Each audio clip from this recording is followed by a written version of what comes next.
She could smell only two individuals besides herself and the yummy-smelling wolf, another male and a female, both of whom were also unfamiliar wolf shifters. At least she could be sure that she wasn't in the grasp of that dick alpha, Roscoe, who didn't give a crap that she didn't want to be claimed by him. For that matter, her father didn't give a crap either. He was too busy trying to build an alliance with the other pack, and if that meant using his daughter to get it, he happily would. She wished she could say that it was just because he was so desperate for an alliance. But no, her dad already had plenty of alliances with other packs. He simply didn't have time for his only child because, as a latent, she was a blow to his pride, an aberration in his bloodline. He hated her because, as he had seen to her conception, she was his weakness. She put his greatness into question for the rest of the pack, or so he thought. He certainly wouldn't bother putting her photo on a milk carton if she never got home from wherever the hell she was. Spotting a set of beige curtains, she flicked the bed cover aside and rose from the bed. Dizziness momentarily rushed over her and she swayed. Jesus, what was with her? Staggering to the curtains with sluggish, ungraceful movements, she parted them to reveal a bay window, a window that was unfortunately locked. Rather than morning, it was more like late afternoon. Did that mean she hadn't spent the night here and had been here only a few hours? Or did it mean she had just had one hell of a sleep? Her eyebrows almost hit her hairline as she took in the view. Most packs had a massive luxury lodge surrounded by a number of cabins. Some even had lodges situated on cliffs, but this place wasn't on a cliff. It was the cliff. With the arched, lighted balconies and the smooth stairways leading to different levels, it was like those ancient cave dwellings meet the town of Bedrock. What the fuck? Below was grass. Grass.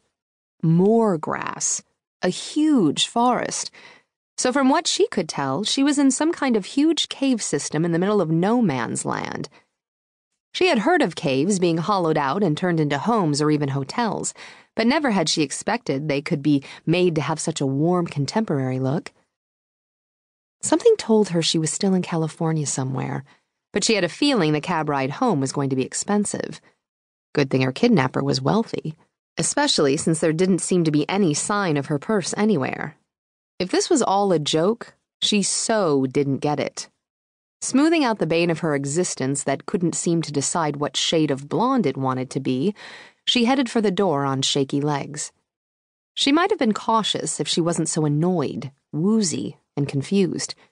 Besides, she figured that if these wolves intended to hurt her, they would have done so already, and they definitely wouldn't have left her to sleep on such a comfy bed in an extravagant room. She tugged on the door handle, but, to her horror and frustration, the door was locked. Locked? Hey! She called out as she knocked loudly. No response. Hello! Still nothing. So, to sum up, she was in a strange place around strange shifters and she was being confined? Well, now her wolf was pissed. Being cooped up was enough to infuriate and agitate any shifter. Hello? This is your captive speaking. Open the freaking door! A chuckle preceded the turning of a key, and then the door slowly swung open. Taryn found herself face to face, well, face to chest, with what could only be described as a living, breathing mountain. Another wolf. She arched a brow at his cocky, devilish smirk, wondering what could possibly be so amusing. You're awake. Good. And just which dwarf might you be?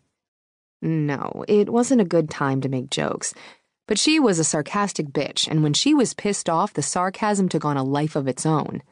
His smirk widened. The alpha wants to speak to you. And your alpha is... He winked. Follow me. Rolling her eyes at his cocky swagger, Taryn followed him through a tunnel that took them deeper into the mountain. Seeing the occasional turnoff, she realized that it was actually a network of tunnels, like some kind of giant ant colony. Just like in the bedroom, the light cream walls were so smooth they actually looked soft. Her wolf was